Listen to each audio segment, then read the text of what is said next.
Hi there, I'm Taylor Jackson, a photographer from Canada. We're here today in Japan, near a bathtub, and I like it here. We've been to Japan about 20 times now. While I might not know everything, I've learned at least 3 things, and I'd like to share them with you today.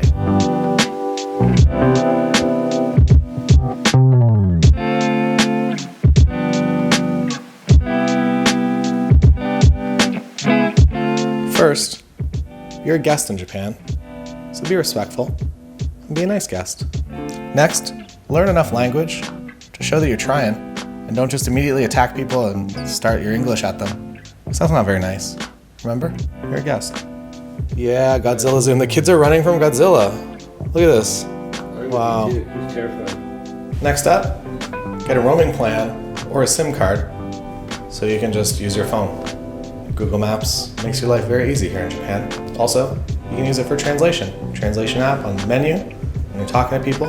Although I've never had to use it when talking to people. Everybody you find common ground as long as you have common sense. That's a quote, put that on a shirt. Now for where to stay. If it's your first time here, Shinjuku, where we are today, or Shibuya, it's a good place to start. Everyone here is very polite and quiet, and if you're a loud talker, try to not talk so loud. Jet lag will help with that, because sometimes you'll just zone out. Don't yell on the trains. Don't talk on the trains. I'm underexposed now. Japan's a weirdly quiet place, and if you're here for a week or two, you will actually get reverse culture shock. When you go home, you'll be upset at how loud everything is. Trains and walking will get you everywhere that you need to go if you're in Tokyo, so bring shoes, because it's not uncommon for us to do 15 to 20 kilometers of walking in a day, which is a lot. You don't have to do that. We just choose to walk around more, I guess, because, I don't know, we're here to see the things, and that's how you see the things. With your feet machines. There are 2 airports you can fly into, Narita and Haneda. They rhyme. And you can take the train from them, or you can get a taxi or an Uber. Ubers are black cars only here, so they're a little bit more expensive. But I like that you can just kind of put in where you're going, and they just bring you there. There's no potential communication barrier. It's, here's the pickup point, here's where you're dropping me off. Please don't call me, because I'm introverted. As a foreigner, I choose to wear a mask on public transit, just to be polite. It's not required. But even before 2020, a lot of people were wearing masks just to protect others from their germs and out of politeness. Maybe allergies too, seasonal allergies. Japan is a very safe place. I've never felt unsafe here. And even if you're out with your camera gear, it's never gonna be a problem. Obviously, use your common sense. Also, don't jaywalk. Wait for the light to flip, and then you go. Unless it's a street like this, then it's probably fine. But major intersections, just wait. Stand on the left on escalators. Right is for the walk-in. And also clean up after yourself. Trash cans are difficult to find in public, but they're usually inside just in the doors in convenience stores. It's weird to eat or drink in public, so if you're getting something from a convenience store and you're eating it out on the street, you're walking around, it's just weird. No one's drinking water bottles out on the street here. So also maybe don't, or if you do it in shame in the corner, like I do. Convenience stores are your friends, and there are a lot of them. We photographed 100 of them on the trip. That's a real fact. Don't think of 7-Eleven as a place to get food poisoning. Think of it as a place to get all your favorite things. Egg sandwiches, ice cream, Boss coffee. It's all very nice. Convenience store culture, very nice here.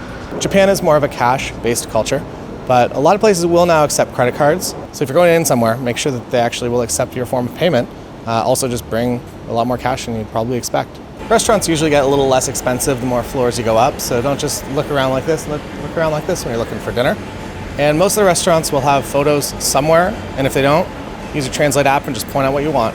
That's how you order. I don't need to teach you how to use a menu. If you're a vegetarian and you tell the restaurant you're vegetarian, you might say something funny like, oh, you're vegetarian, but you eat pork, right? So I don't know how to troubleshoot that, but I'm sure you'll figure it out. I believe in you. See? Pictures. Now that's the basics. Now let's talk about photography. So I'm Mac.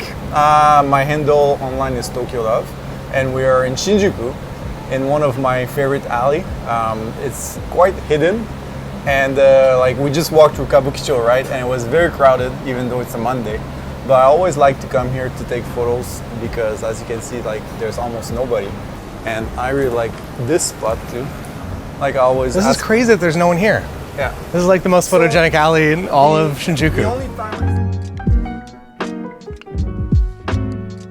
Say, you've never been to Tokyo before. What recommendations do you have for a photographer coming for the first time?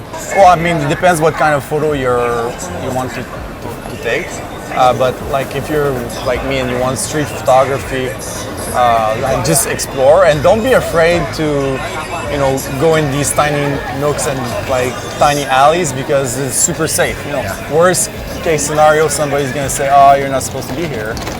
But yeah, that's really What's the sign for that if you're somewhere that you shouldn't be? You know, if they say something in Japanese in an angry way and you don't understand, it probably means like, or if they cross their arm, right? The national sign of you cannot do this. It's like dame.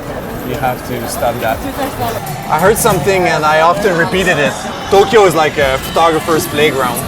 Like you can just, you know, explore infinitely like these small areas. So it feels like, you know, you have to know it's here, right? This is sneaky. I like this. Yeah. How do you just wander and? Yeah. I've explored Shinjuku so much by myself, just, you know, with my camera and just walk around and just keep an eye out. Like Most of our trips to Japan, they start and end in Tokyo, and it is likely that you'll do something similar. Depending on how much time we have, we usually do an excursion. This trip, we went to Hokkaido, which is the northern island. You have to get on a plane to get there, but a more common side quest would be a place like Kyoto, where you take the bullet train, the Shinkansen, or maybe Osaka, or a combination of the two. That's where Super Nintendo World is. I don't know if you can go there for photography, but you can visit. Another great option is Mount Fuji.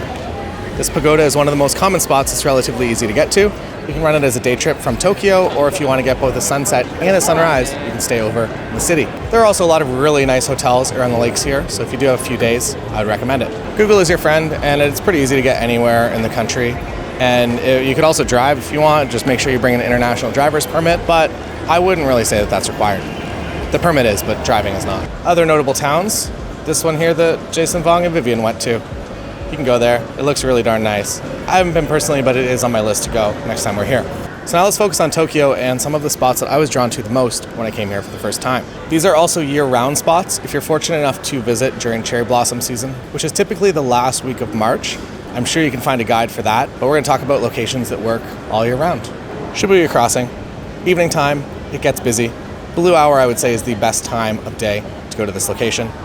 You can also stay at the Excel Hotel, Shibuya, which is right at the crossing, and the elevator is glass and has a very nice view. There are lots of great streets on both sides of the station to explore, and there's also an Outback Steakhouse. Told you one was coming up. Shibuya Sky is also a great observation deck if you're just interested in seeing the city from above, and in my opinion, I think it is worth the trip up. Shinjuku, where we are right now. This is what I thought all of Japan looked like before I came here. It doesn't. This is a great blue hour evening spot, and while I'd love to do morning blue hour here and have no people on the streets, a lot of these signs actually turn off and it's just not the same in the morning.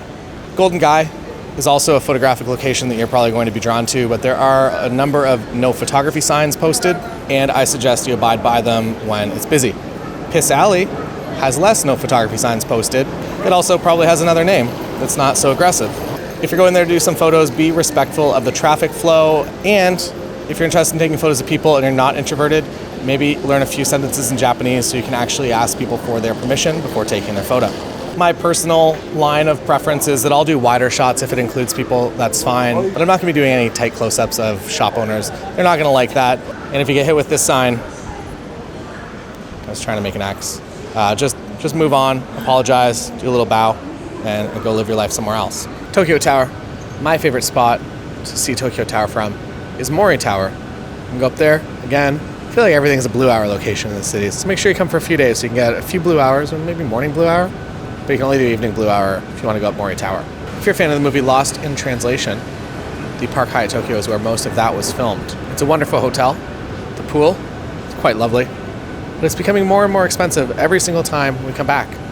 The hotel is the top floors. It means every single room has a very nice view. If you have no plans to stay there, you can still go up to the bar and enjoy a drink there. I think it opens at 5. The lobby of the hotel is on a pretty high floor, and if you go up to the lobby, they seem pretty chill with allowing you to do photography. It's a full 360 view, and you're able to capture every direction.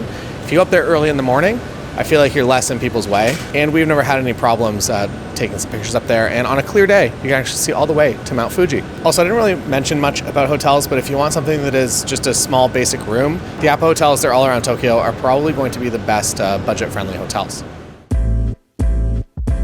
What is your favorite area of Tokyo to photograph? So I think obviously Shinjuku is so big, there's a lot to take photo of.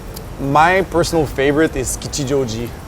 There's like an area called Harmonica Yokocho, Harmonica Alley, and it has like a similar vibe as Golden Guy and Omoide Yokocho, but still it has like its own personality and uniqueness. It's also like less touristy. It's like more the locals that are there. So yeah, check out Omoide Yokocho in Kichijoji, and I also really like Oimachi.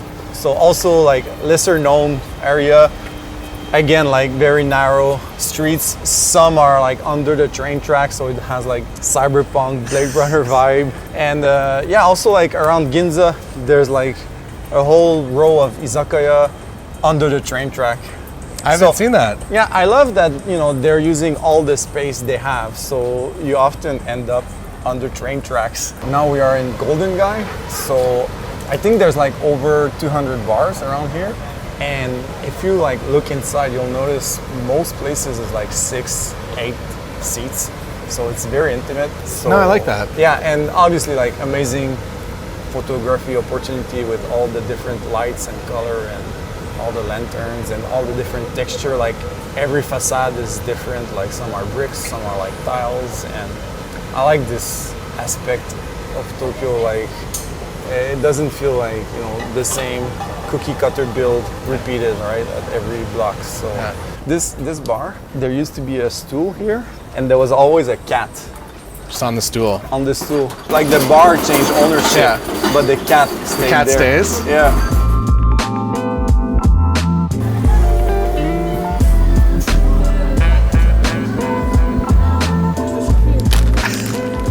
That's awesome. I think we know him. Yeah, we do. Here, thanks, Sam. Here, Marshall. That's sick. Harajuku is also an interesting walking tour. Photography opportunities, there's some mirrors there, and you can take a walk down Takeshita Street. It's the real name of the street. For photography opportunities though, I don't know. Also, if you're going to be visiting some sort of animal cafe, please do your research and support the correct ones.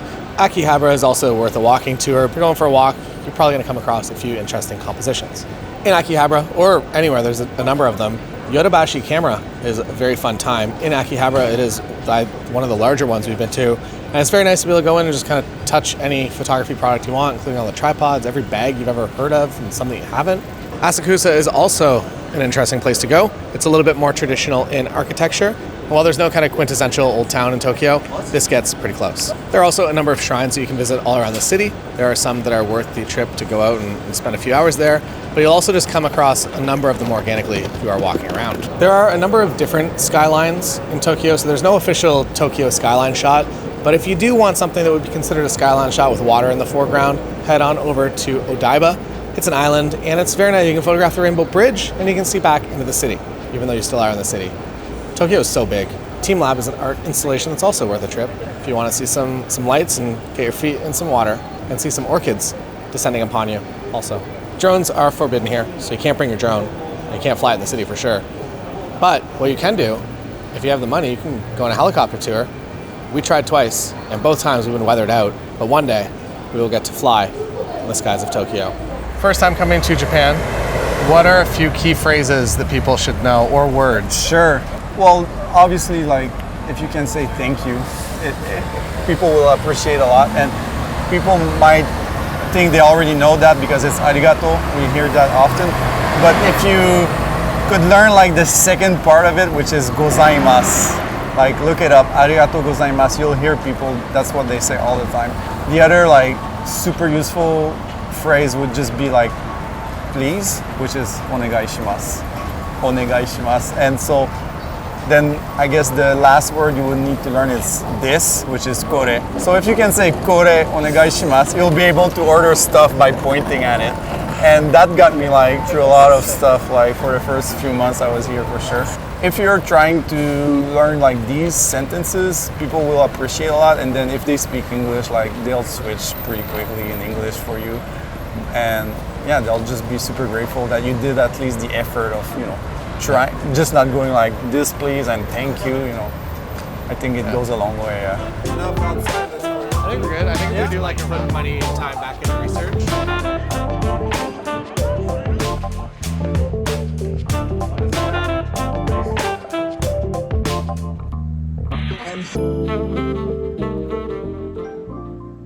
So those are some of my favorite spots in Tokyo. What our favorite thing to do is find a thing to do on the day. Don't pack your schedule too tight. Get out on the train and just go for a walk around. Walk those 15 to 20 kilometers every single day. You'll see a lot of stuff and you'll find things that you never could have found researching on Google. Even though it is an absolutely massive city, Tokyo is weirdly relaxing, and it's clean, and it's safe, and it's quiet. It's nice. Here's not quiet. Here's loud. We picked the loudest spot to do this video. And more importantly, there's no Outback Steakhouse here. It's in Shibuya. But I'm happy that you are interested in coming to Tokyo for a trip. If you have any questions, feel free to put them in the comments below, and I will do my best to answer them. Again, I don't know everything, but we have been here a number of times, and I know where all the Outback Steakhouses are. So if you need guidance there, I got you. And if you're interested in the merch, you can go get it. You can get this shirt. Not this one. I'm wearing this one. And then you can put a shirt. I don't think you can be shirtless here. I don't think I've ever seen a shirtless individual in public here. So you have to wear a shirt to come to Tokyo. So you might as well get these. See you next time.